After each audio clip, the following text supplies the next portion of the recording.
இப்போ இன்றைக்கி வந்து முகலாய சின்னங்களை அழிச்சிட்டாக்கா அதுக்கப்புறம் மற்ற சின்னங்களெல்லாம் அழிக்கும். அதுக்கு அடுத்தப்படி நான் எதிர்பார்க்குறது அசோகருடைய கல்வெட்டுக்களை அழிப்பாங்க. காசிக்கு பக்கத்தில் இருக்கிற சாரநாத்தில் அங்கே தான் புத்தர் வந்து தன்னுடைய உபதேசத்தை ஆரம்பிக்கிறார்.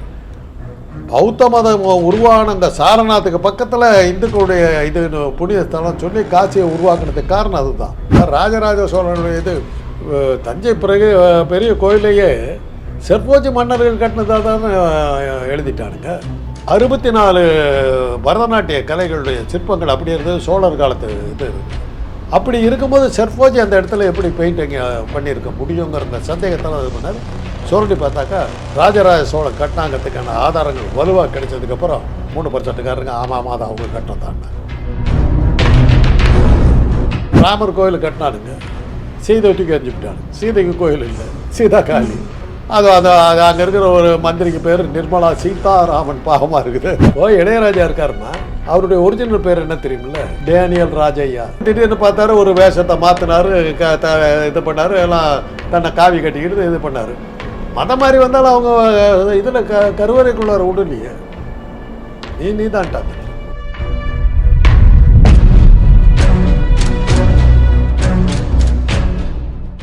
தமிழ்மின்ட் நேயர்கள் அனைவருக்கும் வணக்கம். இன்றைய நேர்காணலின் சிறப்பு விருந்தினராக நம்மோடு இணைந்திருப்பவர் அரசியல் விமர்சகர் மற்றும் மருத்துவர் திரு காந்தராஜ் ஐயா அவர்கள். வணக்கம் ஐயா. ஐயா, சாவா அப்படிங்கிற ஒரு திரைப்படத்தின் மூலமாக இப்போ வந்து ஒரு மிகப்பெரிய ஒரு கலவரமே வந்திருக்கு வட இந்தியாவில் அப்படிங்கிற மாதிரியான விஷயங்கள் தான் சொல்லணும். எப்போவுமே வந்து இந்தியாவில் காலமாக இந்த இந்து முஸ்லீம் அப்படிங்கிற ஒரு பிரச்சனையை வந்து கையில் எடுத்துக்கிட்டே இருக்கிறாங்க அரசியல் கட்சிகள் அப்படிங்கிற ஒரு விமர்சனமும் இருக்குது. அவுரங்கசீப் அவர்களுடைய கல்லறையை இப்போ அகற்றியே ஆக வேண்டும் அப்படிங்கிற ஒரு விஷயம் இப்போ நாக்பூரில் ரொம்ப தீவிரமாக போய்கிட்டு இருக்குது. 144 தடை உத்தரவு போடும் அளவுக்கு வந்து இப்போ இந்த விஷயம் வந்து ரொம்ப தீவிரமாக பரவி இருக்குது. இதை நீங்கள் எப்படி பார்க்குறீங்க? நாக்பூர் தான் ஆர்எஸ்எஸ்னுடைய தலைமையகம். அதை வச்சுக்கிட்டிங்கன்னா இப்போ மிச்சம் எல்லாத்துக்கும் வேறு ஒன்றும் விளக்கமே வேண்டியதில்லை. குழப்பங்களுடைய மொத்த உருவம் எப்பேற்பட்ட ஆட்கள்னாக்கா எந்த அளவுக்கு மதத்தை வச்சு விளையாடலான்ற ஒரு யாருமே யோசிக்காத உத்திகள்லாம் அவங்களுக்கு தெரியும். உலகத்துக்கே தெரிஞ்ச ஒரு விஷயம், காந்தியை கொண்ட வந்து நாத்துராம் கோட்சேங்கிற ஒரு ஐயங்கார். காந்தியை சுட்டு கொண்ட இது பண்ணும்போது அவனை பிடிச்சிட்டாங்க. அதில் ஆர்எஸ்எஸ் பண்ண பெரிய மிஸ்டேக் என்னாக்கா, காந்தியை சுட்ட உடனே மக்கள் கோபத்தில் வந்து கோட்சேவை கொண்டுடுவாங்க. கொண்டுட்டாக்கா அவனால் பேச முடியாது, அப்போ வந்து சில விஷயங்களை செய்யலாம் அப்படின்னு சொல்கிற பிளான்லாம் போட்டு கூப்பிட்டு வந்துட்டாங்க. நம்ம ஜனங்க தான் தெரியாதா, அது வட இந்தியர்கள் போராடினதான் வரலாறே கிடையாது. பிடிச்சிட்டாங்க. பிடிச்சிட்டா அந்த கோட்சேக்கு என்ன பண்ணுறதுன்னு தெரியாமல் துப்பாக்கியை கையில் கொடுத்துட்டோம். அப்படியே கையில் பிடிச்சிட்டாங்க. பார்த்தாக்கா ரஹீம்னு அப்துல்லான்னு என்னமோ பச்சை குத்திருந்தான். எதனாலன்னா, காந்தியை சுட்ட உடனே இவனை அடித்து கொண்டுட்டாக்கா அவன் கையில் இருக்கிற பச்சையை வச்சு அதை கொண்டது முஸ்லீம் அப்படின்னு சொல்லி ஒரு முஸ்லீம் கலவரத்தை ஏற்படுத்துறதுக்காக அந்த காந்தியனுடைய கொலையவே வந்து அதுக்கு பிளான் பண்ணி பண்ணத்தான். அப்படிப்பட்ட ஆட்கள் அவங்க. அதே மாதிரி தான் பாபர் மசீது கீழே வந்து ராமர் கோயில் இருக்குதுன்னாங்க. அதுவும் அங்கேருந்து ஒரு ஜட்ஜு சொன்னார், பிரசவம் இப்போ டைமில் அவர் இருந்ததாக சொன்னார். ஒரு 5,000 வருஷத்துக்கு முன்னாடி அங்கே ராமர் பிறந்ததே பார்த்த மாதிரி சொன்னார். இந்த ரூமில் தான் அவர் பிறந்தாருன்னார். கலைஞர் சொன்னார், பிரசவம் பார்த்த டாக்டர் கூட அவ்வளோ தெளிவாக தெரிஞ்சுக்க அந்த ஜட்ஜுக்கு தெரிஞ்ச அளவுக்குன்னார். அந்த மாதிரி எல்லாம் வந்து பேசுகிற ஆட்கள். அதனால் முகலாயர்களுடைய சின்னங்கள்லாம் இருக்கிற வரையிலும் இந்த வட இந்தியர்கள் முகலாயர்களுக்கு அடிமைகளாக வாழ்ந்தார்கள். முகலாயர்களுக்கு அடிமைகளாக வாழ்ந்தார்கள்ங்கிறதுக்கு அதெல்லாம் எடுத்துக்காட்டு, ஆதாரம். வடநாட்டுக்கு ஏது வரலாறு? ஒரு வரலாறும் கிடையாது. அசோகர் வர்த்தமான மகாவீரர் பாரத்ன்றான், இந்தியாவை வந்து பாரத நாடுங்கிறான். அந்த பாரத் யார் தெரியுமா உங்களுக்கு? நீங்கள் நினைக்கிற மாதிரி சகுந்தலையோட மகன் பாரத் இல்லை. பாரத்துங்கிறது தான் ஃபஸ்ட்டு தீர்த்தங்கரர். சமண மதத்தினுடைய முதல் தீர்த்தங்கரருடைய பேர் வந்து பரதர். அவர் பேரில் தான் இந்த இடத்துக்கு பேர் வந்தது. பரதகண்டம்னு பேர் வச்சாங்க. இவனுங்க அதை வந்து வெளியில் சொல்லாமல் அப்படியே விட்டு இன்றைக்கி வரல அந்த பரதகண்டம்னா எல்லாம் நினச்சிக்கிட்டு இருக்காங்க. மோடி அப்படி தான் நினச்சிக்கிட்டு இருப்பார், சகுந்தலையோட பையன் பரதன் பேர் நினச்சிக்கிட்டு இருப்பார். உண்மை வந்து என்னன்னாக்கா பரதருங்கிற முதலாம் தீர்த்தங்கரருடைய பெயர் அது. அந்த பேரில் தான் இந்த நாடே இருக்குது. அதை எல்லாமே அழிக்கணும். இப்போ இன்னைக்கு வந்து முகலாய சின்னங்களை அழிச்சிட்டாக்கா அதுக்கப்புறம் மற்ற சின்னங்களை எல்லாம் அழிக்கும். அதுக்கு அடுத்தபடி நான் எதிர்பார்க்குறது அசோகருடைய கல்வெட்டுக்களை அழிப்பாங்க. ஏன்னா அது பௌத்த மதத்து சின்னங்கள் அதெல்லாம் பௌத்த மதத்தை பற்றி இருக்குது. ஏன்னா ஏற்கனவே அவர்கள் வந்து என்ன பண்ணியிருக்காங்கன்னா சரித்திர இது சனாதனம் உள்ளே வந்த உடனே அசோக ஸ்தூபியை துண்டு துண்டாக உடைச்சி போட்டாங்க.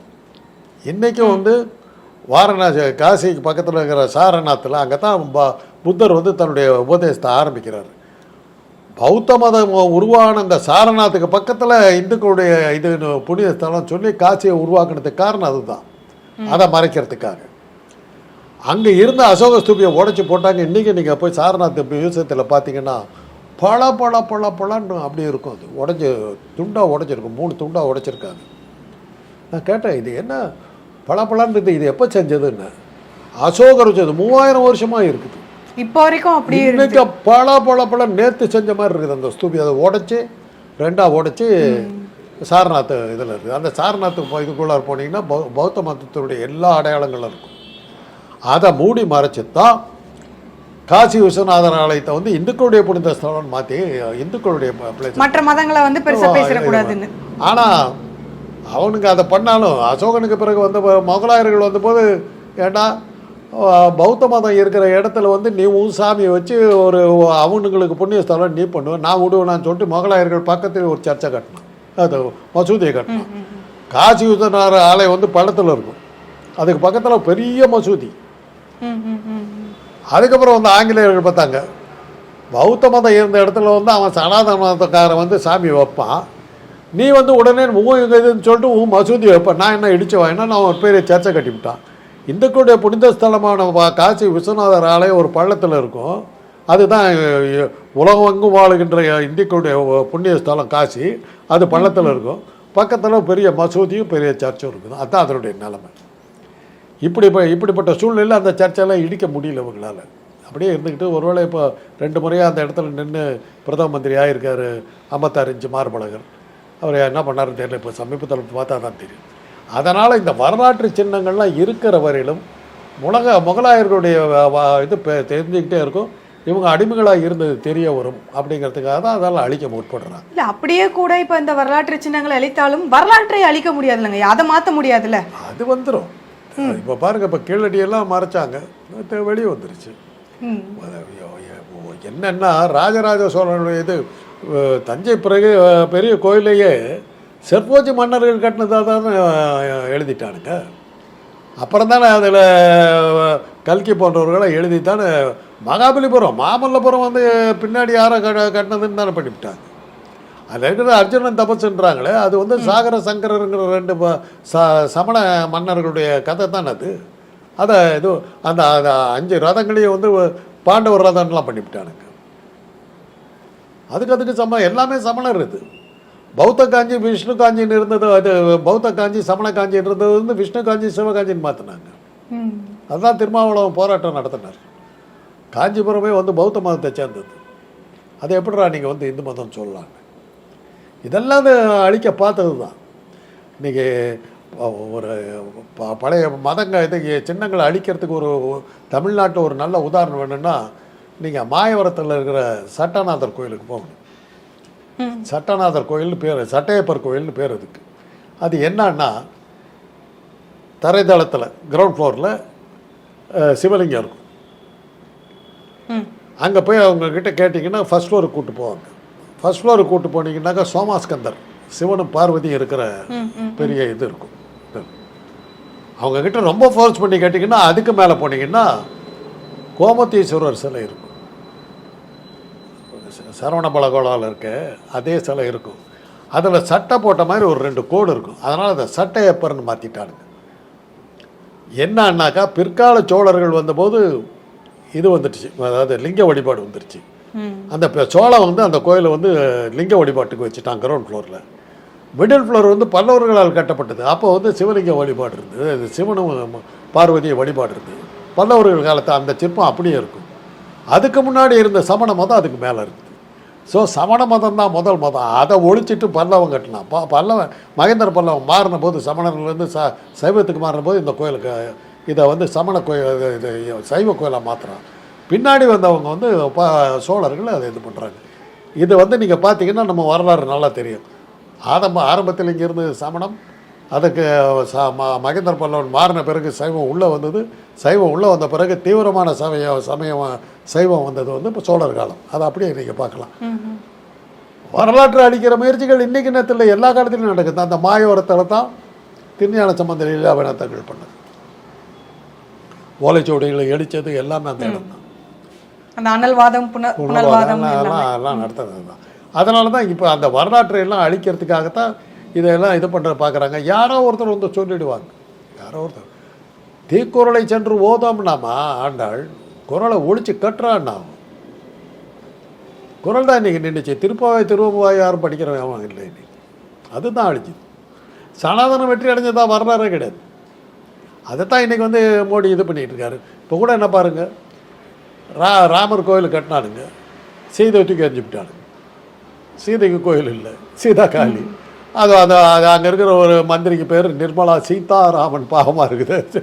ஒன்றையும் அந்த மாதிரியே கூப்பிடல அந்த கோயில் தரப்பு விழாவுக்கு. ஏன்னா பெண் சனாதன இது பிரகாரம் நீ அதை நீ 3% இருந்தாலும் ஒன்றும் உள்ள விட முடியாது. சனாதனத்தின்படி அவங்களே ஒடுக்கப்பட்டவங்க தானே பெண்களாக இருக்கும்போது. பெண்களுங்கிறது இழிபிறவிகள், அவங்களே எப்படி கூப்பிடுவாங்க. அதனால தான் இது சீதாராமன்றது பேரே வேடிக்கை தான். சீதைக்கு ராமனுக்கு என்ன சம்பந்தம்? இவருக்கு அதில் வந்து தனக்கு ஒரு இது, இவரும் ராமர் மாதிரி தானே, தமிழ்நாட்டி விட்டுட்டு வந்தவர் தானே நம்ம மோடி. அவங்க யசோதாபன் இன்னும் தான் இருக்காங்க. அவங்களுக்கு யாருக்கு ஞாபகம் இருக்குது? எந்த மகளிர் அணி அதுக்காக அவங்களுக்காக கஷ்டப்பட்டாங்க? ஒருத்தர் கூட ஒன்று பேசணும். அது மாதிரி இதெல்லாம் வரலாற்று அழிக்க.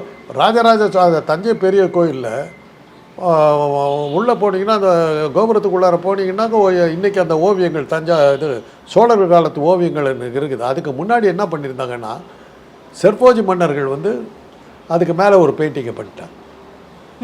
பெயிண்டிங்கை பண்ணி இது பண்ணிட்டாங்க. ஒரு தமிழாசிரியர் இங்கே வந்து சோழனுடைய இது இருக்கணும், இதில் பின்னாடி வந்த செர்போஜி மன்னர்கள் வந்து ஏதோ பண்ணிட்டாங்கன்னு அவருக்கு ஒரு சந்தேகம் இருக்குது. அவர் கொஞ்சம் எப்படியோ ஒரு அனுமதியெல்லாம் வாங்கி உள்ளே போய் கொஞ்சம் கொஞ்சமாக அந்த சுண்ணாம்பு சுரண்ட உள்ள ஓவியங்கள் இருக்கிறது தெரியும். தெரிஞ்சதுக்கு பிறகு அவர் வந்து அனுமதி பெற்று அந்த செர்போஜி காலத்து ஓவியத்தை அழிச்சாக்கா ராஜராஜ சோழனுடைய ஓவியங்கள் வந்தது விடி. அது ஏன் அவருக்கு அந்த சந்தேகம் வந்ததுன்னா, கீழே இருக்கிற அந்த இதில் அந்த அதில் 64 பரதநாட்டிய கலைகளுடைய சிற்பங்கள் அப்படி இருந்தது. சோழர் காலத்து இது இருக்குது. அப்படி இருக்கும்போது செர்போஜி அந்த இடத்துல எப்படி பெயிண்டிங் பண்ணியிருக்க முடியுங்கிற சந்தேகத்தால் இது பண்ணார். சோழண்டி பார்த்தாக்கா பின்னாடி வந்த செர்போஜி மன்னர்கள். அதுக்கப்புறம் தான் ராஜராஜ சோழன் கட்டினாங்கிறதுக்கான ஆதாரங்கள் வலுவாக கிடைச்சதுக்கப்புறம் பின்னாடி அவங்க 3%காரங்க ஆமாம் அதை அவங்க கட்டினதாங்க.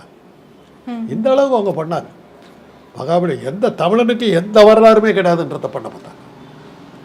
இதெல்லாம் தப்பிச்சு வந்தது. அதே தான் இப்போ வந்து வடக்கில் இதை பண்ணிக்கிட்டு இருக்காங்க. இப்போ இந்த விஷயத்தில் அவங்க பேசும்போதுமே என்ன சொல்கிறாங்க அப்படின்னா வந்து, அவுரங்கசீப் வந்து ஒரு கொடூரமான ஒரு ஆட்சியாளராக இருந்தார். எதுக்கு எடுத்தாலுமே எந்த விஷயத்தை எடுத்தாலுமே வந்து மதத்தை கையில் முதன்மையாக எடுக்கக்கூடிய ஒரு நபராக இருந்தார். ரொம்ப கொடுங்கோல் ஆட்சி பண்ணக்கூடிய நபராக ஒருத்தராக அவர் வந்து இருந்தார். தன்னுடைய அப்பாவையே வந்து பல ஆண்டுகளாக சிறைப்படுத்தி வச்சிருந்த நபர் அப்படிங்கிற மாதிரியான விஷயங்களை ஒரு பக்கம் சொல்கிறாங்க. இன்னொரு பக்கம் வந்து அவர் ரொம்ப ஒரு திறமையான ஆட்சியாளர். அவங்களுடைய முகலாய பேரரசினுடைய அந்த உச்சம் அப்படிங்கிறதே வந்து இவருடைய காலத்தில் தான் இருந்தது அப்படிங்கிற ஒரு பேச்சும் இருக்குது. அப்படிங்கிறப்போ இவங்க அதை எல்லாத்தையும் விட்டுட்டு, அந்த சிறந்த ஆட்சியாளர் அப்படிங்கிறது எல்லாத்தையும் விட்டுட்டு இந்த மதம் மாற்ற வேலையை வந்து இவர் அதிகமாக பண்ணார். இஸ்லாமிய மதத்தை நிறைய இடங்களில் பரப்பணும்னு இவர் நினைச்சாரு அப்படின்னு ஒரு மத விஷயங்களுக்காகத்தான் அங்கே வந்து போருமே நிறைய வந்தது. சிவாஜியினுடைய மகனையுமே வந்து அதற்காகத்தான் இவர் கொன்னாரு அப்படிங்கிற மாதிரியான விஷயங்களை சொல்கிறாங்க. இது உண்மையாங்க? அது உண்மை. அது சிவாஜியினுடைய எழுச்சி அப்போ தான் வந்து, சிவாஜி தான் அந்த முதல் சனாதனத்துக்காக இது பண்ணுறாரு. அதுக்கு சிவாஜிக்கே பாடம் கற்பிச்சாங்க. அவுரங்கசீப்புக்கு தண்ணி காட்டினார். அந்த மலை எலின்னு பேர் சிவாஜிக்கு. தண்ணி காட்டினார் 13 நாள். அதாவது பூனா இந்த எண்டு அப்படியே அந்த நேர்கோட்டில் வங்காளம் வரையிலும் சிவாஜி பிடிச்சிட்டா. அப்படி ஏறத்தாழ ஒரு 13 ராஜ்யங்களை அவர் பிடிச்சிட்டார். மன்னர்களை உணர்ந்துட்டார். சரி இவ்வளவுலாம் பண்ணதுக்கு பிறகு நீ வந்து மராத்திய மன்னனா முடிச்சுட்டு கொள் அப்படின்னு சொன்னபோது, நீ ஜாதியில் தாழ்ந்தவன், சத்திரியன் இல்லை, நீ மன்னராக முடியாதுன்னு காகப்பட்டருங்கிற 3% சொல்கிறார். அதுதான் அண்ணா எழுதின சிவாஜி கண்ட இந்து சாம்ராஜ்யங்கிற நாடகம். அதில் தான் நடிகர் திலகம் வந்து அந்த சிவாஜி ரோலில் நடித்து, நான் பிடித்த அந்த சந்திரகிரி கோட்டை வேண்டுமாம், ஆனால் நான் வேண்டாமாம் அப்படின்னு சொல்லிட்டு அப்படியே ஒவ்வொரு ஸ்டெப்பாக ஏறி போவார். 13 ஸ்டெப் ஏறி அந்த சிம்மாசனம். ஜாதியில் தாழ்ந்தவன் அவன் மன்னராகக்கூடாது அப்படிங்கிறது தான் அன்றைக்கி இருந்தது. அதுக்கப்புறம் காகப்பட்டரெல்லாம் அவன் மீறி தான் சிவாஜி ராஜா ஆகிறார். இந்த அளவுக்கு சனாதனை பண்ணிக்கிட்டு இருக்க நேரத்தில் அவுரங்கசீப் இதில் தலையிட்டுக்கல. அவுரங்கசீப் நீங்கள் சொன்ன மாதிரி மத மாற்றங்களில் ஈடுபட்டார். அவர் முஸ்லீம், தீவிரமானவர். அவர் எந்த அளவுக்கு நேர்மையான ஒரு மன்னர்னா, தன்னுடைய சொந்த செலவுக்கு அரசாங்க அவர் வந்து ஒரு பைசா எடுக்கல. அவர் குல்லாய்கள் செஞ்சு வித்தார். அதில் வர வருமானம், குரான் புத்தகத்தை வந்து பதிப்பிச்சு அதை விற்றார். அதில் வந்த வருமானத்தில் தான் தன்னுடைய சாப்பாட்டுக்கு செலவு பண்ணிக்கிட்டார். அவுரங்கசீப் காலத்தில் வந்து தமிழ்நாட்டை தவிர சேர சோழ பாண்டியர்கள் சத்தியபுத்திரர்களை தவிர மற்ற அனைத்து பிரதேசமும் முகலாயர்கள் கீழே இருந்து அதான் அவர் தான் கடைசி. அவங்க அப்பாவை கொடுமை பண்ணார், ஷாஜகானை கொடுமை பண்ணார். ஆனால் தன்னை பெற்ற அம்மா மும்தாஜ் அந்த தாஜ்மஹாலை கட்டியிருக்கிறார். அவர் அதை பார்க்கறதுக்காக அந்த செங்கோட்டையில் அவருக்குன்னு ஒரு மாடம் ஒன்று அமைச்சு அந்த இடத்துல அவர் உட்கார வச்சார். சிறையில் வச்சுட்டார். அங்கே உட்கார வச்சு பார்த்தா தாஜ்மஹால் தெரியும். தாஜ்மஹாலை பார்த்துக்கிட்டே இருந்து பண்ணார். அதே மாதிரி அவருக்கு அப்பாவுக்கு அப்போ துணையாக இருக்கணுங்கிறதுக்காக ஜஹானாரா தன்னுடைய சகோதரி அப்பாவை பார்த்துக்கிறதுக்காக வச்சார். அந்த அளவுக்கு அவர் பண்ணார். ஜஹானாரா வந்து கொஞ்சம் இந்து மத பற்றாளர், அதெல்லாம் இருந்தது. அப்படி இருந்தும் கூட ஜஹானாராவுக்கு அவர் வந்து பெரிய மரியாதையில் அவர் கொடுத்தார், இதெல்லாம் கொடுத்தார். இவங்க வந்து எப்போவுமே கெட்ட புத்தி உள்ளவங்க, எல்லாத்திலையுமே கெடுதல் நினைக்கிற ஆட்கள். அவங்களுக்கு எப்படி போகும் புத்தி? இதெல்லாம் சொன்னாக்க இத்தனை விஷயம் நம்ம பேசுகிறோம், இதெல்லாம் வந்துடக்கூடாதுங்கிறதுக்காக தான் அந்த சின்னங்களை அழிச்சிட்டா மூடிடலாம்னு நினைக்கிறாங்க. அது எங்கன்னாக்கா நாக்பூர் RSS உருவான இடம், அந்த இடத்துல அந்த இது இருக்குது, அதை அழிக்கணும்னு நினைக்கிறாங்க. இப்போது தொடர்ந்து இதே மாதிரியான மசூதிகளை அழிக்கக்கூடிய வேலைகள், இதுக்கு முன்னாடி பாபர் மசூதியை தாண்டி அதுக்கப்புறம் சின்னதாக நிறைய மசூதிகளை தாக்கக்கூடிய விஷயங்களாக நம்ம நிறைய பார்த்துருக்குறோம். அப்படிங்கும் போது இவங்க ஏன் தொடர்ந்து இதே மாதிரியான விஷயங்களை பண்ணிகிட்டே இருக்காங்க? இந்த அரசியல், மத அரசியல் இல்லாமல் RSS இருக்கிறதுக்கான வாய்ப்பு இருக்கு. அவங்க வாழ்க்கையே அதுதான்மா, அவங்க லட்சியமே அதுதான். மதத்தை வச்சு தான் அவங்க வாழ்க்கையை நடத்திக்கிட்டு இருக்காங்க. இன்றைக்கி நேரத்தில் அவங்க ஆரம்பிச்சது அதே வேலை தான். இப்போ எதிரி வந்து பலமானவன் ஆகிட்டாங்கன்னா மன்னிப்பு கட்டுருவாங்க. அதை உருவாக்கின சாவர்கார் என்ன பண்ணார்? பிரிட்டிஷ்காரன் சொன்னா என்ன வெளியே இருக்கே உள்ளே போறியானார். ஐயா என்ன சொல்கிறீங்க நீங்கள், உள்ளே போகக்கூடாதுன்னு நான் என்ன பண்ணும்? மன்னிப்பு கட்டுதார். எத்தனை லிட்டர் வணியா? ஒரு கொயர் எழுதி கொடுத்துருக்கார். 120 கடிதங்களோ 130 கடிதங்களோ மன்னிப்பு கடிதம் எழுதியிருக்கார். அவ்வளோ. அவருக்கு பேர் வீர சாவர்கார். பர்மாவில் கொண்டு போய் வச்சுட்டாங்க ஜெயிலில். நடுங்கி போய் ஓடாட்டார், என்னை விட்டுடு ஓடி அந்த ஆளு. இப்போது எதிரி பலம் தெரிஞ்சதுன்னா சரண்டர் ஆகிடுவாங்க, அவ்வளோதான். ஒன்றும் பெரிய விஷயமே கிடையாது. நம்ம பலமிக்கவர்கள் ப்ரூவ் பண்ணாக்கா RSS காணும். இப்போது அந்த ஒரு குறிப்பிட்ட நீங்கள் சொன்ன மாதிரி 3% இருக்கக்கூடிய அந்த மக்கள் தான் இந்துக்கள் அப்படிங்கிற அந்த ஒரு கணக்குக்குள்ளே அவங்க இருக்கிறாங்க. ஆனால் மற்ற இப்போ வந்து நாட்டார் தெய்வங்களை வழிபடக்கூடிய மற்ற நபர்களாக இருக்கட்டும், இவங்க எல்லாரையும் அவங்களுடைய வழக்கத்தில் இப்போது பிறப்பால் தாழ்ந்த மற்ற நபர்களை இவங்க வந்து அந்த கலவரத்துக்காக இருக்கட்டும் இது மாதிரியான விஷயங்களுக்கு பயன்படுத்திக்கிறாங்க. இப்படி பேசும்போது ஒட்டுமொத்தமாக இந்துக்கள், நம்மளுடைய இந்து ராஜ்யம் இப்படிங்கிற மாதிரியான விஷயங்களை பேசுகிறாங்கல்ல. இப்போ ஒரு கட்டத்தில் ஒருவேளை இப்போ வந்து இது இந்துக்களுக்கான ஒரு நாடாக மாறும் பட்சத்தில் அப்போது இந்த சாதி பாகுபாடு அப்படிங்கிறது என்ன அடிப்படையில் இருக்குது? இதுதாம்மா இப்போது மதமாற்ற தடை சட்டம் வந்துருக்குது. எந்த மதத்திலேருந்து எந்த மதத்துக்கு போகிறாங்க? இந்த சனாதன மதத்திலேருந்து கிறிஸ்தவ மதத்துக்கும் இஸ்லாமுக்கும் போகிறவங்க தான் இருக்கிறாங்க. யாரும் இஸ்லாத்துலேருந்தோ கிறிஸ்தவத்துலேருந்து சனாதனத்துக்கு யாரும் வரல. ஏன்னா எந்த ஜாதியில் சேர்த்துவீங்க? விட மாட்டாங்க. ஐயர் ஜாதியில் சேர்த்துவியா? நீ சேர்த்துவீங்களா? அவ்வளோதான். இப்போ இளையராஜா இருக்காருமா, அவருடைய ஒரிஜினல் பேர் என்ன தெரியுமில்ல? டேனியல் ராஜையா. அதுதான் அவருடைய ஒரிஜினல் பேர். கிறிஸ்தவர். சர்ச்சில் தான் அவர் வந்து கோயர் பாடிக்கிட்டு இருந்தார். இங்கே சினிமா சான்ஸ் வந்தபோது அன்னைக்கிளி படம் வர்றபோது அவர் சர்ச்சில் கோயர் பாடிக்கிட்டு இருந்தார். அது எங்கே எதுனாக்கா இப்போ இது வெப்பேரி சர்ச்சு, அந்த சர்ச்சில் தான் அவர் கோயர் பாடிக்கிட்டு இருந்தார்.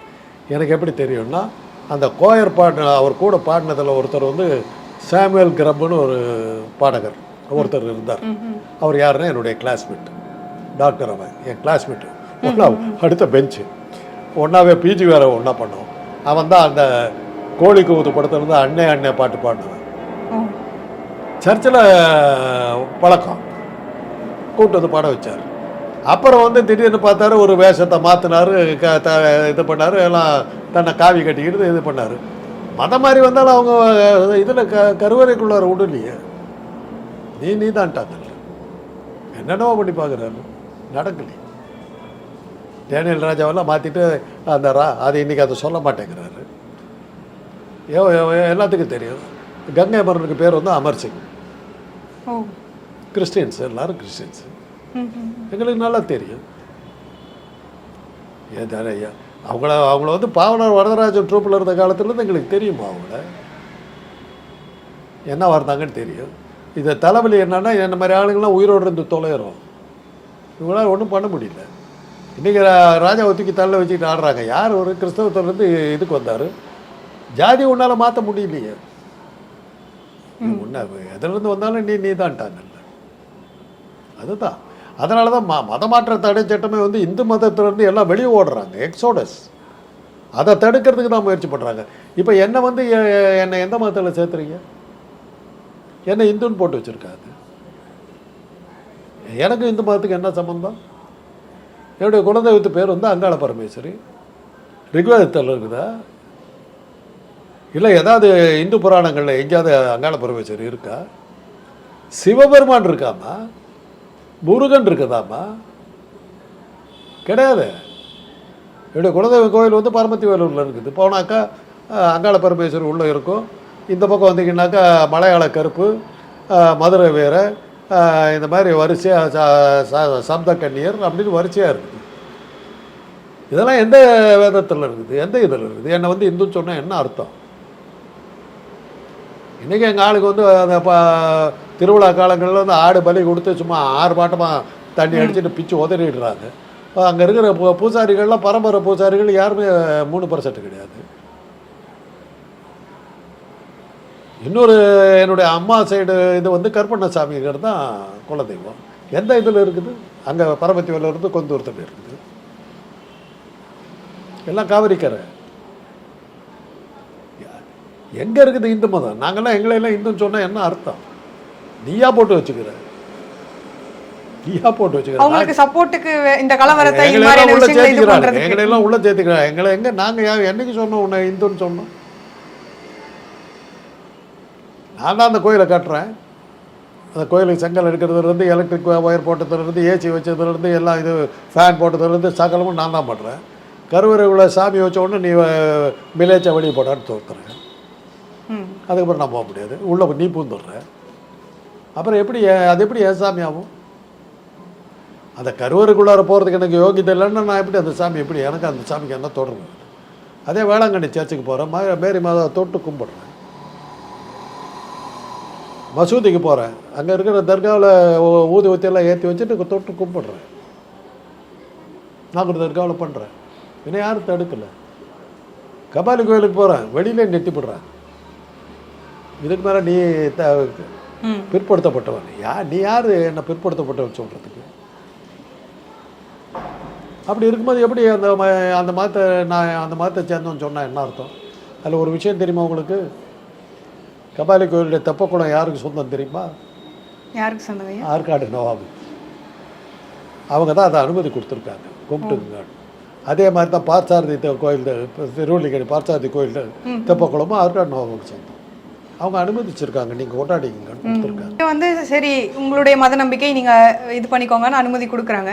ஆனால் ஒரு பக்கம் இவங்க வந்து இப்படியான விஷயங்களை பண்ணும்போது, இப்போ நீ ராமர் கோயில் கட்டுன, யார் போனால் என்ன சொன்ன? பெரிய சுற்றுலாத்தலமாக அமையும். இவங்க வந்து பக்தர்கள் வந்து கோடிக்கணக்கில் குவிவார்கள். ஏர்போர்ட் ஆரம்பித்தேன், ரயில்வே ஸ்டேஷன் வச்சேன், எல்லாம் வச்சேன். 10 நாள் ஓட்டினாங்க, ஒரு பயம் வரல.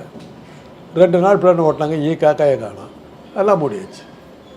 பட்டேல் சிலை அப்படி தான் வச்சேன், பெருசாக வச்சேன். சுற்றுலா பயணிகள் அப்படியே வரும்.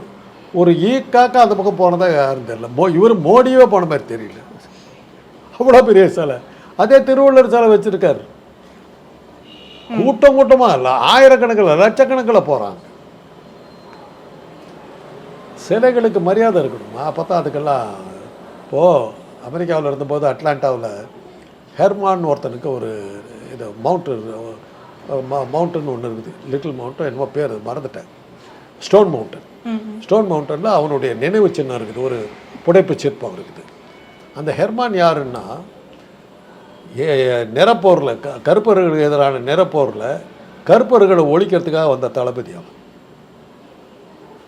அதனால் அது வந்து ஒரு கெட்ட எண்ணத்தோடு வந்த தளபதிங்கிறதுனால அந்த நினைவு சின்னத்துக்கு ஒரு மரியாதையே கிடையாது. யாருக்குமே இந்த அப்படி ஒரு நினைவு சின்னம் அங்கே இருக்குதுங்கிறது நான் சொன்னாலும் தெரியாது. ஸ்டோன் மவுண்டன் அது இருக்கிறது யாருக்கு தெரியாது. நான் போய் பார்த்தேன், சுற்றுலாத்தலம். யார் அந்த அதை பற்றி கண்டுக்கவே இல்லை. என்னன்னு கேட்டால் சொல்கிறாங்க,